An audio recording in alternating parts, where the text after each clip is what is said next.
디모데후서 1장 1절서부터 12절 공동체의 삶의 목적에 대해서 같이 보기를 원합니다. 우리가 디모데후서 1장을 보게 되면 사도 바울이 그의 이제 마지막 서신을 쓰면서 아마 어떤 면에서 보게 되면 많은 신학자들이 이 서신은 사도 바울의 유서라라고 합니다.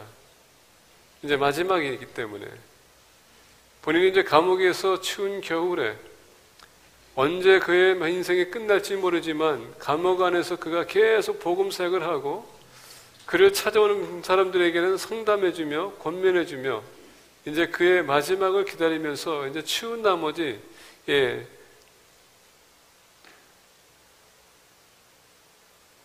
그의 겉옷을 요구하면서 그리고 더 나가서 그동안 그가 말씀 중심으로 살았던 그가 쓰던 책을 가져오라고 하면서 그의 이제 마지막 기간을 기다리는데 그 기다리면서도 오늘 본 말씀 보니까 디모데에 대한 그 애착감과 사랑 그리고 디모데에게 권면하고자 하는 그 마음이 오늘 말씀에서 비춰집니다. 우리가 알다시피 디모데는 사도 바울의 영적인 아들이고 사도 바울은 디모데에게는 영적인 아버지입니다. 사도 바울은 이 디모데를 되게 신임했고 그리고 그의 동역자라고 이렇게 칭하면서 오늘 본 말씀 보니까 사랑하는 아들이라 이렇게 부르십니다. 그만큼 사도 바울이 디모데를 사랑했다는 것을 우리에게 가르쳐주고 있습니다. 오늘 이렇게 본 말씀의 배경을 보게 되면 젊은 지도자가 교회에서 말씀 선포하고 가르치는 선포하고 더 나가서 제자 양육하는 선포하여서 사역하는데 거기에 장로들도 있습니다. 지도자들도 많아요. 그러면서 그 와중에 이 젊은 지도자가 그 나이가 많고 경력이 많고 경험이 많고 체험이 많은 사람들 앞에 이 말씀 가르치는 게 그렇게 쉽지가 않았다는 얘기입니다. 젊다 보니까 계속 도전을 받고 있습니다. 권위에 대해서 도전받고 어떤 면에서 보게 되면 그냥 모든 거 다 포기하고 그냥 내려놓고 그냥 떠나는 게 좋겠다는 걸 생각할 수도 있을 거예요. 그래서 사도 바울이 디모데에게 얘기합니다. 너의 부르심의 그 사명에 충성하라 라고 계속 말합니다. 권면해줘요. 그러니까 젊은 분들이 목회자가 돼가지고 교회 안에서 열심히 사역하고자 하는데 경력이 많으시고 또 나름대로 또 말씀을 연구하고 또 말씀대로 살아가려고 노력하는 사람들이 젊은 사람들의 젊은 지도자의 말을 들으면은 얼마나 좋고 같이 협력해 얼마나 좋아요. 근데 거기에 그렇게 수월하게 진행이 되지 않고 있었다는 얘기입니다. 디모데는 이걸로 인해서 힘들어하는 것을 사도 바울이 들으면서 이 마지막에 내가 디모데에게 편지 써서 권면해야 되겠다. 혼동이 오고 혼란스러운 이 디모데에게 사도 바울은 중심을 잡아주고 뚜렷한 목적을 심어주기 위해서 이 편지를 쓴 겁니다. 우리가 살아가는데 여러분 목적 없이 살아가는 것 시간 낭비와 물질 낭비입니다.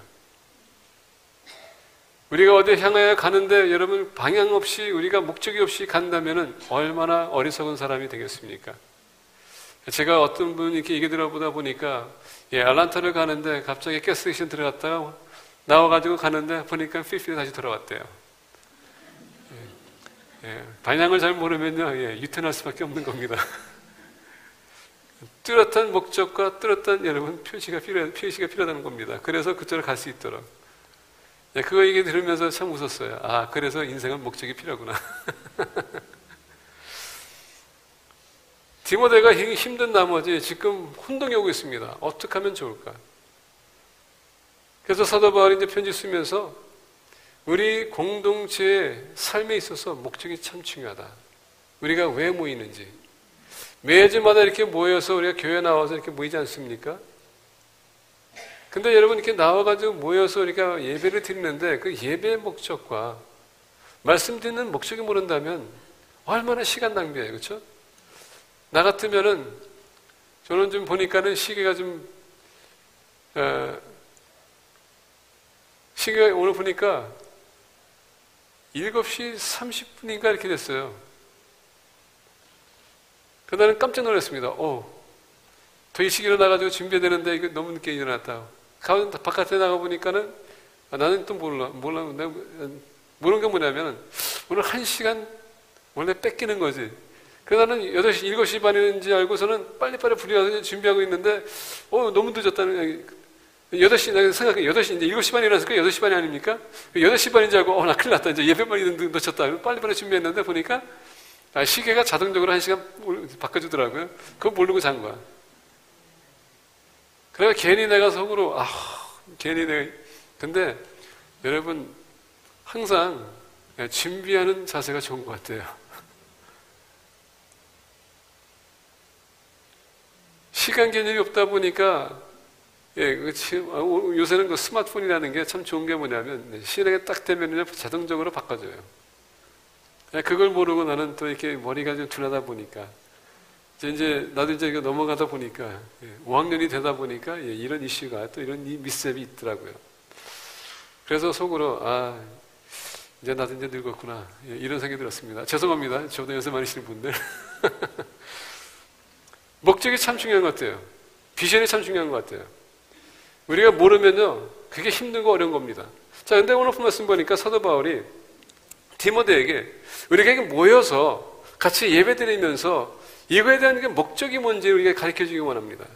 우리 믿는 사람들, 우리 페이피하는 심리 계시고도 마찬가지로 우리가 왜 모이는지, 왜 신앙생활을 해야 되는지, 왜 우리가 같이 이렇게 협력해야 되는지, 여기에 대해서 우리가 좀 같이 배우면서 앞으로 교회가 같이 협력해 나가는 그런 교회가 되길 원합니다. 오늘 말씀 보면 사도 바울이 디모데에게 이제 편지 쓰면서 너가 목적이 필요한데 첫 번째 교회의 목적이 무엇인지 얘기합니다.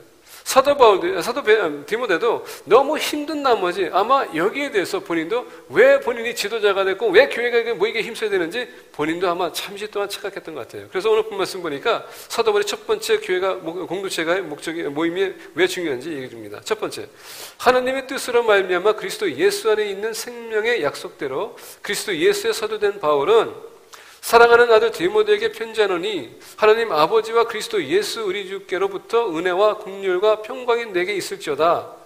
내가 밤낮 간구하는 가운데 쉬지 않고 너를 생각하여 청결한 양심으로 조상적부터 섬겨오는 하나님께 감사하고 내 눈물을 생각하여 너 보기를 원하면 내 기쁨이 가득하게 하려 함이니. 자, 지금 사도 바울이 아까 얘기했죠. 디모데가 힘들어합니다. 지금 어떤 차원에서 본인을 위로하기 원합니다. 그러면서 사도 바울이 자기 자신을 어떻게 지금 디모데에게 빚어지냐면 하나님의 뜻으로 말미암아라는 말씀이 있어요. 지금 사도 바울은요, 사도가 된 것은 자기가 원하는 된 것도 아니고 자기 뜻이 아니라는 얘기입니다. 이거는 지극히 하나님의 섭리 가운데 본인을 택하셨고 그 섭리 가운데 그를 사도로 세웠다는 얘기예요. 그래서 오늘 말씀 보니까 하나님의 뜻대로. 여러분 오늘 교회 나온 것은 여러분들 뜻이 아닙니다. 여러분들 생각하면 이렇게 얘기할 수도 있어요. 내가 아침에 일어나 내가 교회 가야 되겠다 결정해서 나왔지만은 하나님의 뜻이 여러분들과 함께 했기 때문에 여러분이 나오신 거예요. 이것은 잊어서 안 됩니다. 그러면서 무슨 얘기하냐면 그리스도 예수 안에 있는 생명의 약속대로 그리스도 예수의 사도된 바울은, 자, 지금 사도 바울이 뭐라고요? 그리스도 예수 안에 있는 생명의 약속대로, 생명의 약속대로 예수 그리스도 안에서 영생이 있습니다. 예수 그리스도 안에서 여러분 예수님 영접하는 그 순간에 우리 모두에게 목적이 생깁니다. 그 목적이 뭡니까? 우리는 믿음의 삶, 그리고 여러분 우리 천국에 이르기까지 도달하기까지 우리 그 목적에 향해 달려가는 것입니다. 왜? 부르심의 상이 거기 있기 때문에. 그러나 오늘 말씀 보니까 약속대로 그리스도 예수의 사도 된 바울은 지금 사도 바울이 얘기합니다. 예수 그리스도의 약속대로 나를 사도로 세웠고 내가 지금 보냄받았다. 자, 사도 바울이 사도라고 썼을 때에 이건 여러분 지극히 예수 그리스도를 만나고 예수 그리스도에게서 지상명령 받은 사람이 주님의 직접 보낸 사람을 갖다 사도라는 것입니다. 자, 그러면 사도 바울은 뭡니까? 지금 뚜렷한 목적을 가지고 지금 그가 사도의 사역을 하고 있다는 얘기예요. 뭡니까? 예수 그리스도의 복음을 선포하는 것. 그래서 사도 바울이 디모데에게 합니다. 나도 또한 하나님의 약속, 하나님의 뜻대로 나를 약속계 안에서 나를 택하셔서 사도로 세운 것처럼 너가 지금 교회 지도자가 된 것은 다름이 아니라 하나님의 뜻대로 너를 사용하기 위해서 세우신 거다. 그러면 어떻게 됩니까? 우리 믿는 사람들은 예수 그리스도를 만나는 순간에 목적이 뚜렷해야 돼요. 먼저는 하나님의 영광을 위해서고요. 두 번째는 지상명령을 감당하기 위해서, 세 번째는 여러분 우리가 천국에 도달하기 위해서 뚜렷해야 됩니다. 이것이 여러분 같이 이게 연결이 돼야 됩니다. 하나를 빠뜨려서는 안 돼요. 내가 천국에 도달하기 위해서는 예수 그리스도가 필요한 겁니다. 예수 그리스도 안에서는 여러분 우리가 그냥 편하게 사는 것이 아니라 우리가 살고 싶은 데 사는 게 아니라 절제가 필요하지만 더 나아가서 지상 명령 감당하면서 주님 영광 돌리기 위해서 우리가 살아가는 것입니다. 그냥 나 예수 믿으면 됐어. 이게 아니에요. 예수 믿으면서 우리가 구원 얻지만은 그러나 여러분 거기에 반드시 따르는 사명이 있는데 그것을 우리가 감당해야 된다는 얘기예요. 그래서 2절 보니까 사랑하는 아들 디모데에게 편지하노니 하나님 아버지와 그리스도 예수 우리 주께로부터 은혜와 긍휼과 평강이 내게 있을지어다. 자, 지금은 교회에다가 편지하는 것이 아니라 누구한테 편지한다고요? 디모데에게. 디모데가 어떻게 한다고요? 사랑하는 내 아들아. 사랑하는 내 아들아. 정말 아버지가 아들을 바라보면서 그 사랑을 품으면서 어떻게 합니까? 지금 그리스도 예수 우리 주께로부터 은혜와 긍휼과 평강이 내게 있을지어다. 지금 하나님의 모든 은혜와 평강이 그에게 임하기를 원하는 것입니다. 이게 부모님의 마음이에요. 어느 부모가 자기 자식이 잘못되는 것을 보기 원하십니까? 우리 모든 부모는요, 정말 그 자녀가 사랑한다면 잘 되길 원해요. 그러다 보니까 사도 바울이 어떻게 합니까? 그의 마음에 있는 그 사랑, 그 디모데를 향한 그 사랑을 지금 모든 걸 다 표현하는 겁니다. 그러면서 3절 보니까 내가 밤낮 간구하는 가운데 쉬지 않고 너를 생각하여, 누굴 생각합니까? 밤낮으로 지금 디모데를 생각하면서 청결한 양심으로 조상적부터 섬겨오는 하나님께 감사하고, 그러면서 4절 보니까 내 눈물을 생각하여. 지금 뭡니까? 사도 바울이 디모데와 같이 있었을 때, 힘들고 어려웠을 때 눈물 흘린 것을 지금 생각하는 겁니다. 주님을 위해서 희생할 때, 힘들어할 때 그것을 생각하는 거예요. 이게 여러분 부모님의 마음이라는 얘기입니다. 공동체가 이렇게 모였었을 때 이런 사도 바울처럼 권면해주고 세워주고 사랑을 이렇게 여러분 보답하는 겁니다. 여러분들 그런 마음을 가지고 우리 교인들이 지금 맞이하고 있습니까? 그런 마음 가졌어요? 힘들어하고 어려운 형제자매들한테 그 하나님의 그 사랑받은 우리 사랑을 가지고 우리가 나가서 지금 그렇게 사랑을 여러분 보여주고 있습니까? 첫 번째 공동체가 해야 될 것은 뭐냐? 주님의 사랑받은 것을 우리가 그것을 여러분 나누는 것입니다. 내가 정말 주님의 은혜와 평강을 누리고 있다면 지금 여러분 그러지 못한 형제자매들에게 그것을 가서 우리가 나눠주는 거예요. 권면해주는 것입니다. 교회 와서 우리가 이런 얘기 저런 얘기 필요 없어요. 세상 얘기할 필요가 없습니다. 주님 교회 안에서는 여러분 힘들고 어려운 사람들에게 가서 여러분 기도해주고 권면해주고 말씀으로 여러분 그들을 세워주는 것입니다. 이게 필요해요. 사도 바울이 지금 디모데에서 얘기합니다. 사랑하는 내 아들아, 내가 밤낮을 널 위해서 내가 쉬지 않고 생각한다. 그럼 뭡니까? 기도하고 있다는 얘기예요. 그러면서 4절 보니까 내 눈물을 생각하여 너 보기를 원하면 내 기쁨이 가득하게 하렵니다. 정말 그리워하는 마음. 여러분 우리가 예배 주일날 이렇게 예배 드리고 모든 것을 마치고 우리가 돌아갔었을 때에 우리가 교제했던 그 형제자매 그 다음 주 주일에 여러분 만나기 위한 그 기대감이 있습니까? 아니면 저 왼수 덩어리 또 만나야 돼. 이런 마음이 있습니까? 아마 교회가 오늘날 많이 힘들어하는 이유는 다른 것이 아닙니다. 우리가 주님의 사랑을 받고 있다고 하면서 그 사랑을 나눠주지 않기 때문에 이 문제가 있는 것 같아요. 관심을 갖는 사람과 관심 갖지 않는 사람의 차이가 바로 거기 있는 것 같아요. 이상하게도 내가 좋아하는 사람하고 같이 이렇게 교제합니다. 바이러스가 있어요. 뭡니까? 좋아하는 사람은 무조건 마냥 좋아하게 돼. 그 사람이 무슨 얘기하든 상관없이 그냥 좋아합니다. 근데 모르는 사람은요, 그 사람이 무슨 얘기해도 모르기 때문에 별로 이렇게 감동이 안 와. 교회가 이렇게 여러분 갈라져서 되겠습니까? 전에도 말씀드린 것처럼 우리가 하늘나라 올라가게 되면 여러분 끼리끼리라는 거 없어요. 하나입니다. 하늘나라 올라가게 되면 우리 이제 이미지 속에 하디스 패밀리가 없어요. 예, 하나님의 패밀리지. 뭐지? Nothing personal, just illustration. 우리가 하늘나라 올라가게 되면 한 식구거든요. 그래서 우리가 목적을 또 알아야 됩니다. 내가 왜 택함 받았는지. 여기서 여러분 보게 되면 하나님의 뜻으로 했을 때에 여러분과 저는 하나님께서 택했다는 것 자체에 우리가 기뻐해야 돼요. 하나님이 우리가 얼마나 스페셜한 사람인데 우리 하나님 택한 것이 아니라 하나님 우리 먼저 택하셨거든요. 얼마나 스페셜합니까? 보잘것 없는 사람, 근데 하나님은 여러분들 보실 때 보화를 보거든요. 아, 귀한 보물이구나.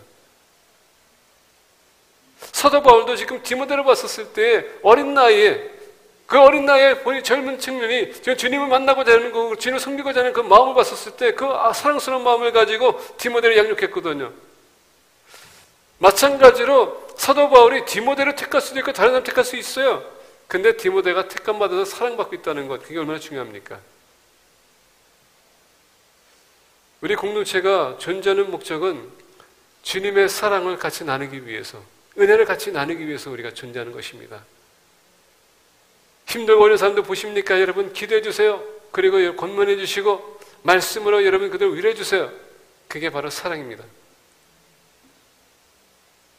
두 번째 오늘 말씀 보겠습니다. 5절입니다. 이는 내 속에 거짓이 없는 믿음이 있음을 생각함이라. 이 믿음은 먼저 내 외조모 로이스와 내 어머니 유니게 속에 있더니 내 속에도 있는 줄을 확신하노라. 두 번째, 공동체가 여러분 공동체의 삶의 목적은 뭐냐? 믿음의 전형성을 끼치기 위해서, 믿음의 영향을 끼쳐야 된다는 얘기입니다. 오늘 본 말씀 보니까 누가 나옵니까? 디모데의 외할머니와 그리고 어머니에 대해서 이렇게 소개해주고 있습니다. 오늘 본 말씀 보게 되면 이는 내 속에 거짓이 없는 믿음이 있음을 생각함이라. 사도 바울은 디모데의 그 순수성을 보는 겁니다. 그리고 디모데의 그 믿음 봤었을 때 거짓이 없는 것. 그리고 여러분 그 디모데의 믿음을 통해서 그는 그동안 헌신하는 모습을 생각하는 겁니다. 근데 이 믿음이 어디서 왔을까? 오늘 본 말씀 보면 사도 바울이 얘기합니다. 너가 거짓이 없는 믿음, 너의 외할머니 루이스한테 내가 봤고 더 나가서 유니게한테 내가 본 것이다. 그 부모님을 통해서 내가 너한테 볼 수 있다. 여러분 이건 뭡니까? 전염성이 있어야 된다는 얘기예요. 믿음은 여러분 믿음을 낳아야 된다는 얘기입니다. 우리 믿는 사람들이 연약한 사람들한테 다가가서 이런 사랑을 대하게 되면 그 믿음을 통해서 그들도 성장할 수 있다는 얘기예요. 여러분 알곡이 될 수 있고요, 축쟁이가 될 수 있습니다. 이건 여러분의 결정입니다. 우리가 믿음이 알찰 수 있고요, 아니면 껍데기가 될 수 있어요. 이렇게 교회에 나와서 우리가 믿음 얘기할 수 있지만 여러분 그 믿음이 어떻게 받침이 될 수 있을까요? 여러분의 삶을 통해서 거기서 나타날 수 있다는 얘기입니다. 루이스와 유닝에는 항상 아들을 위해서 헌신했습니다. 루이스 통해서 딸이 정말 아름다운 성장이 있었고 거기에서 또 딸도 마찬가지로 계속적으로 믿음을 자녀 아들한테 심었더니 아들도 아름답게 성장했다는 얘기입니다. 이건 여러분 순수한 믿음으로 나오는 거예요. 어느 부모가 자기 자식이 잘못된 길로 가기를 원하십니까? 오늘 많은 분들이 여러분 투자합니다. 우리 자녀들이 잘 되기 위해서. 근데 여러분들이 투자한 만큼 여러분의 자녀들이 그렇게 됩니까?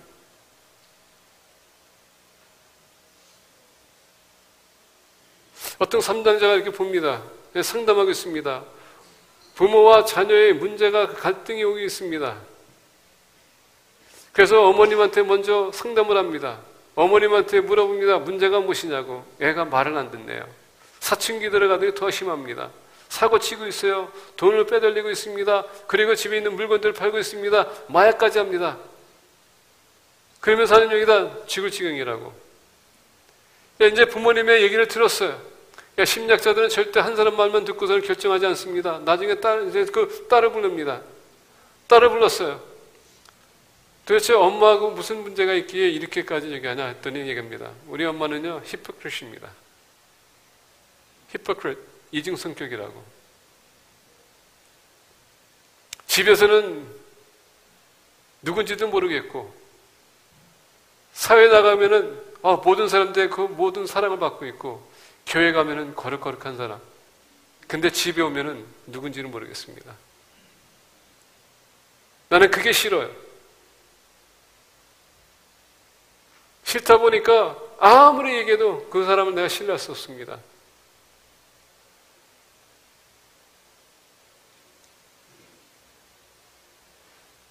그것을 녹음했던 것을 어머님한테 보여줍니다. 엄마가 보면서 충격을 받아요. 처음에는요, 이렇게 하면서 막 그냥 얘기하는 거 분노가 생기기 시작하면서 나중에 보니까 갑자기 본인이 눈물이 글썽여서 울더라고요. 보편적인 우리의 삶이 그런 것 같아요. 우리는 모두가 있습니다. 교회 모두, 집에 모두 하고요, 사회생활에 모두.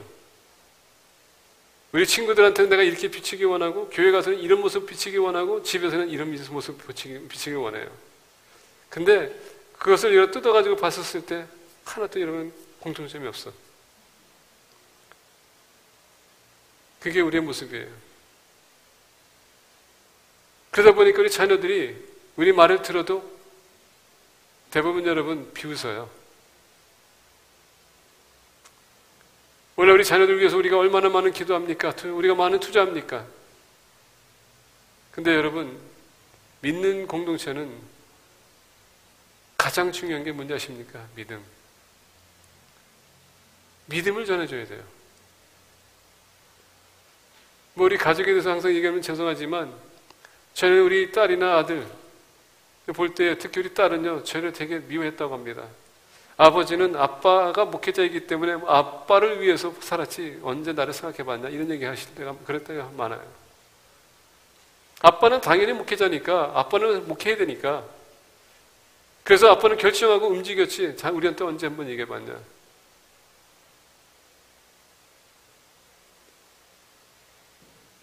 그게 문제예요.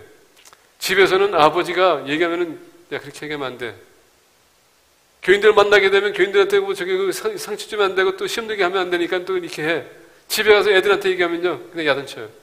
그게 매치가 안 된다는 얘기예요. 매치가 안 돼.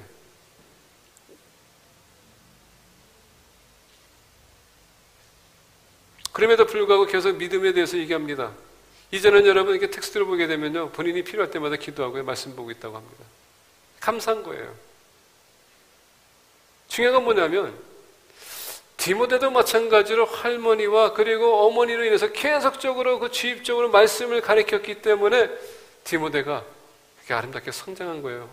사도리 바울을 보니까 이 친구는 내가 제자로 삼을 만도 하구나. 왜? 믿음이 순수하기 때문에. 여러분들은 어떻습니까? 교회 나오는 삶과 여러분들 가정의 삶과 친구 만나는 삶이 어떻습니까? 거기에 거짓이 있을까요? 없을까요? 여러분들이 그것을 결정해야 되겠죠. 그리고 여러분들이 답변해야 되겠죠. 근데 오늘 말씀 보니까 디모데는 거짓이 없는 믿음. 근데 그게 누구로부터? 외할머니, 어머니.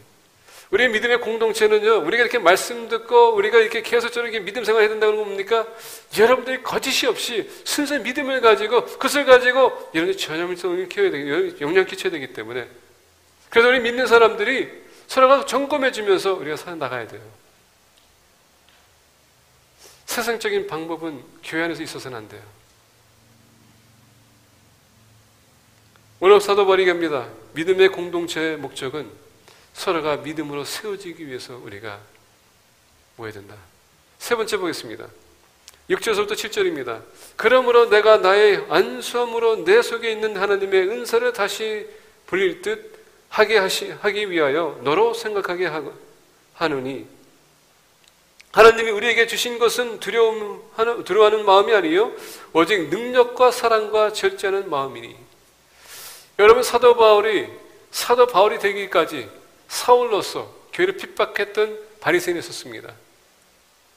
그리고 기독교를 핍박하는 데 있어서 그는 항상 앞장섰던 사람이었어요. 그런데 예수님을 만나고 그가 변화됐습니다. 예수님께서 직접 그를 사용하기 위해서 양육하십니다. 그리고 이제 사울이 변화가 돼가서 이제 어디 갑니까? 예루살렘에 올라왔더니 어느 누구도 그를 만나주지 않아요. 여러분 지난 과거에 우리의 삶이 얼마나 허악하면은 사람들이 그것을 볼 때, 기억할 때 그 사람 가까이 하고 싶지는 않아요. 왜? 그 기억과 트라우마가 있기 때문에. 그러다 보니까 사도 바울이 이제 예루살렘에 왔었을 때 어느 누구도 만나주기 않았습니다. 왜? 그 사람이 어떤 악한 사람이었는데 그래서 와가지고 나 이제 예수님 영접했어. 나도 이제 변화 거듭났어. 나도 이제 하나님의 자녀야. 아무도 안 들어. 이게 여러분 트라우마를 가져올 때에 트라우마가 우리를 거부하는 마음을 주는 겁니다. 그러다 보니까 그렇게 악한 행동했던 사람들은 쉽게 이렇게 받아들일 수 있는 그런 게 아니에요. 근데 바나바가 사울을 만납니다. 그래서 어떻게 합니까? 만나가지고 거기서 얘기를 하다 보니까 교제하다 보니까 그리고 사울이 어떻게 예수님을 영접했고 변화됐는지 그것을 곰곰이 듣습니다. 들어보니까 이거는 거짓이 아니야. 정말 예수님을 영접했고 변화됐어. 어떻게 합니까? 사도들을 지금 소개합니다. 사도 사울을 데리고서 어떻게 합니까? 바울을 데리고서는 그 사도들에게 소개합니다. 이 사람은 진정으로 변했습니다. 그래서 바나바가 사도 바울을 보니까 이 유대인으로서 그리고 바리새인으로서 율법을 너무 잘 알아. 근데 예수님을 아니까 이 율법 플러스 예수님의 은혜가 들어가고 말씀 안에서 보다 보니까 이 구약이 전체가 다 설명이 되는 거예요. 그러다 보니까 바나바가 사도 바울을 봤었을 때 이 사람은 정말 대거다. 하나님을 위해서 이런 큰 일을 할 사람이다. 그래서 바나바가 사도 바울을 사도에게 여러분 소개한 겁니다. 그리고 사도 바나바가 어떻게 합니까? 항상 뒷전에서 바울을 이렇게 앞세웠어요. 오늘 본 말씀이 바로 그 얘기입니다. 그러므로 내가 나의 안수함으로 내 속에 있는 하나님의 은사를 다시 안수함으로써 그 은사가 나타남으로 말미암아 디모데를 지금 지도자로 세웠다는 얘기예요. 지금 바나바가 사도 바울에게 그 찬스를 준 것처럼 마찬가지로 사도 바울도 디모데에게 그 찬스를 주는 겁니다. 근데 이 젊은 지도자가 교회에서 말씀을 선포할 때마다 지금 이 장로들이 지금 그것을 가지고 아우성합니다. 젊은 사람이 무슨 이런 얘기하나 저런 얘기하나 경험도 없는 사람이 하는데 위축이 오는 겁니다. 두려움이 와요. 그러다 보니까 사도 바울이 얘기합니다. 17절에 하나님이 우리에게 주신 것은 두려워하는 마음이 아니요 오직 능력과 사랑과 절제하는 마음이니. 사도 바울이 무슨 얘기합니까? 공동체가 모였을 때는 여러분 은사를 개발하게 해서 그 은사를 사용할 수 있도록 우리가 권면해주고 세워줘야 된다는 얘기예요. 나만 잘하는 것이 아니라 같이 협력해 나가기 위해서. 이게 참 중요합니다. 교회는 나 혼자 할 수 있는 곳이 아니에요. 모든 것은 나 혼자 할 수 없습니다. 특히 저는 제 시대에 느껴요. 하나님께서 여러분이 교회에 보내주신 것은 여러분이 그만큼 중요한 사람들이고 이 교회에 필요한 사람들이기 때문에 보내신 것입니다. 그렇다면 우리가 서로 협력해 나가야 돼요. 근데 협력하는 데 있어서 내가 무슨 사역을 해야 되지? 뚜렷한 목적이 필요하거든요. 그래서 은사가 필요한 거예요.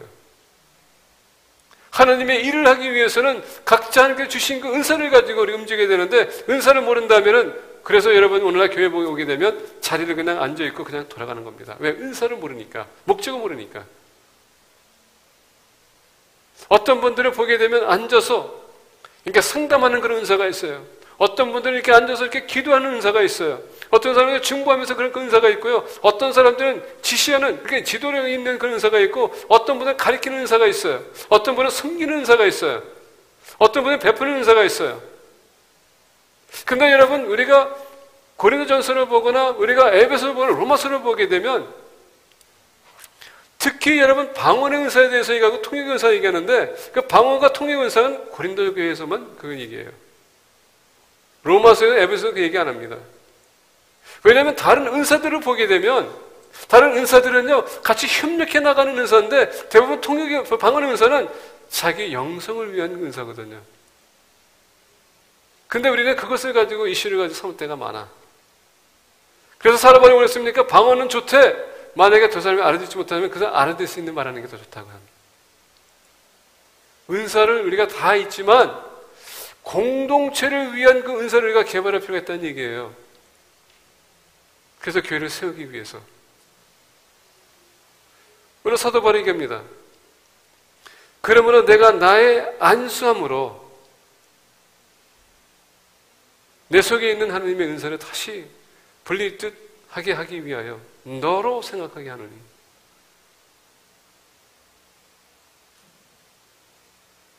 우리 공동체가 모였을 때 여러분 그 은사를 개발하면서 협력하게 나가기 위해서 우리가 목적을 가지고 만나야 돼요. 협력해야 된다는 얘기입니다. 그러면서 오늘 본 말씀 네 번째로 보겠습니다. 8절부터 12절입니다.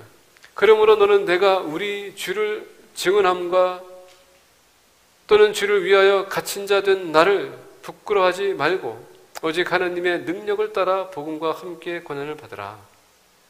지금 사도 바울은 감옥에 갇혀 있음에도 불구하고 이 어린 영적인 아들 디모데가 힘들고 어려하다 보니까 편지를 쓰면서 권면합니다. 내가 이렇게 갇혀 있는데 부끄러워하지 말라. 나 또한 부끄러워하지 않는다. 내가 이렇게 갇힘은 이 복음 때문에 내가 이렇게 갇혀 있다. 그래서 오늘 말씀 보니까 하나님의 능력에 따라 복음과 함께 고난을 받으라. 하나님이 우리를 구원하사 거룩하신 소명으로 부르심은 우리의 행위대로 하심이 아니요 오직 자기의 뜻과 영원 전부터 그리스도 예수 안에서 우리에게 주신 은혜대로 하심이라. 하나님이 우리를 부렀다면 우리 여러분 그 본을 거룩하신 소명이 있다는 것을 잊어서는 안 돼요. 그리고 그 소명이 뭡니까? 우리의 은사대로 우리가 움직이는 것입니다. 우리의 뜻대로가 아니라 하나님이 이미 예정하신 대로. 그러면 보겠습니다. 이제는 우리 구주 그리스도 예수의 나타내심으로 말미암아 나타났으니 그는 사망을 패하시고 복음으로서 생명과 썩지 아니할 것을 드러내시는지라. 하나님은요, 주님이 나타나신 모든 날에 여러분들의 그것을 거짓된 것인지 헛된 것인지 과장한 것인지 다 드러날 거란 얘기입니다. 어떻게 여러분들 비춰질 겁니까? 그러면서 11절 보니까 내가 이 복음을 위하여 선포자와 사도와 교사로 세우심을 입었노라. 자, 이 복음을 위해서 지금 사도 바울이 자기의 사명에 대해서 지금 얘기합니다. 위하여 선포자, 말씀을 선포하고, 사도는 뭡니까? 보냄받아서 여러분 주님의 그 보낸 지상명을 감당하기 위해서, 교사는 뭡니까? 말씀 가르쳐주기 위해서 내가 세우심을 입었다. 내가 비록 감옥에 갇혀 있지만은 이 사명에 있어만큼은 내가 소홀하지 않고 지금도 내가 가르치고 있고 선포하고 있고, 주님이 보시기에 합당한 자가 되고 주님이 오시는 그날에 내가 허물이 없도록 비춰지기 위해서 지금도 힘쓰고 있다. 여러분 여기서 오해하지 않았으면 좋겠어요. 사역하는 것과 구원은 별개의 문제거든요. 예수님을 내 거지로 내 마음으로 내 입으로 신하게 되면 믿고 마음으로 믿고 입으로 신하면요 그게 구원이 이루어요. 근데 우리 모두에게 사명이 있다는 것입니다. 그 사명은 우리가 감당해야 될 부분이에요. 그 은사가 중요한 겁니다. 이 일로 말미암아 내가 또 이 고난을 받되 부끄러워하지 아니함은 내가 믿는 자를 내가 알고 또한 내가 위탁한 것을 그날까지 그가 능히 지킬 줄을 확신함이라. 다시 얘기한다면 주님이 오실 그날까지 사역에 충성하라는 얘기예요. 우리 모두에게 거룩한 소명이 있습니다. 예수 그리스도를 믿는 순간에 여러분 우리에게 소명이 주었습니다. 그게 뭔지 아십니까? 지상명령이에요. 가서 제자를 삼고 침례를 주고 말씀을 가르쳐 지키게 하는 것, 그게 우리의 사명입니다. 왜 우리가 교회에서 모이는 이유가 다른 것이 아닙니다. 바로 그것을 우리가 같이 성취해 나가기 위해서. 그러다 보니까 여러분 오는 사람들이 나가서 세상에 나가서 열심히 봉사하다 보면 힘들고 지칠 때가 있고요, 상처받을 때가 있고, 그런 사람도 어떻게 합니까? 사랑으로 보답해주고 권면하고 세워주는 것입니다. 교회에 모인 장소가 그런 곳이 되어야 돼요. 힘든 사람한테 가지고 힘들어하는 것을 가지고 그냥 여러분 그걸 가지고 안행하는 거고 그걸 가지고 조롱하는 게 아니라 얼마나 힘들었어요. 제가 당신 위해서 기도할게요. 위로해주고, 마치 사도 바울이 그 눈물을 생각하면서 그 순수함을 보고 같이 울어주고 같이 고민해주고.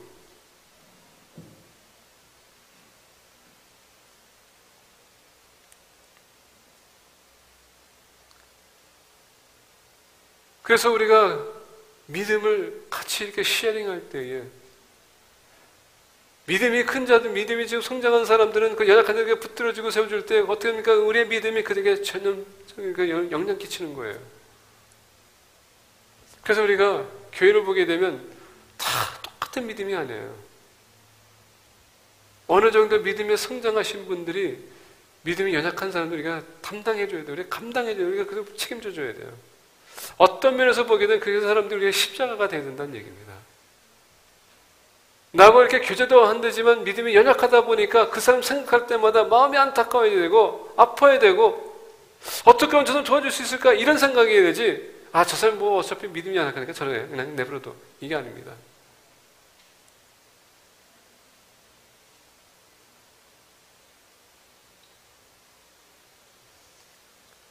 어떻게 하면 내 믿음을 가지고 저 사람을 영향해 줄 수 있을까? 그래서 여러분 믿음의 성장이 있으면 다 당연히 사역에 같이 동참하겠죠. 은사를 개발하겠죠. 그리고 힘들 때 같이 동역해 나가는 거겠죠. 하느님의 교회가 분열이 있어서는 안 돼요. 교회 안에 싸움이 있어서는 안 됩니다.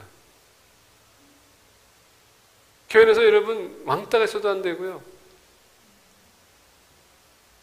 우리 교회는 사랑으로 모든 것을 덮고 용납하고 품어주고 협력해 나가는 겁니다. 사도 바울이 디모데에게 왜 이렇게까지 신경 썼을까? 만약에 여러분 교회 지도자가 무너지게 되면 교회가 무너지기 때문에. 오늘날 이런 개념이 있어요. 뭐 목회자가 무너지면 또 다른 목사가 이렇게 세우면 되지. 여러분 목회 한 사람이 무너지면요, 목회 한 사람의 문제가 아니라 교회 전체의 문제예요. 왜? 공동체의 삶이기 때문에. 그래서 우리가 서로 기도하는 겁니다. 말씀을 맺고자 합니다.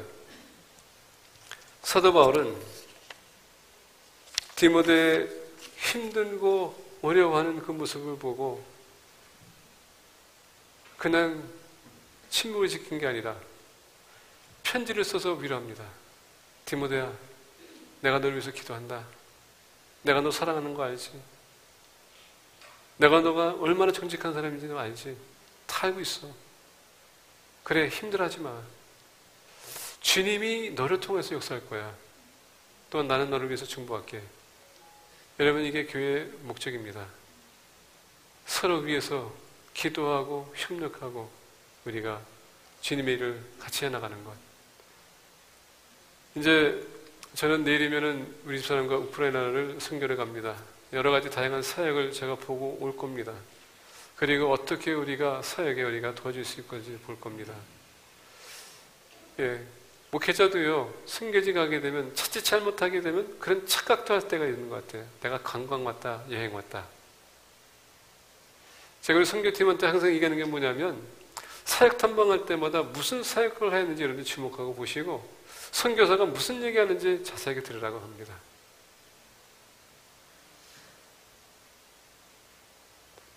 교회가 보낼 때는 여러분들이 이미 저에게 위임하셔서 선교사를 파송하는 겁니다. 제가 없는 동안에 여러분들이 저를 위해서 할 수 있고 제가 여러분들이 할 수 있는 것은 기도예요. 같이 우리가 협력해 나가야 됩니다.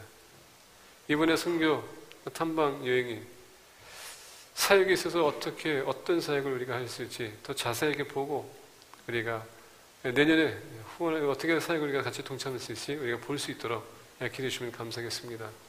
이 시간 우리가 다 같이 일어서 기도하기 원합니다.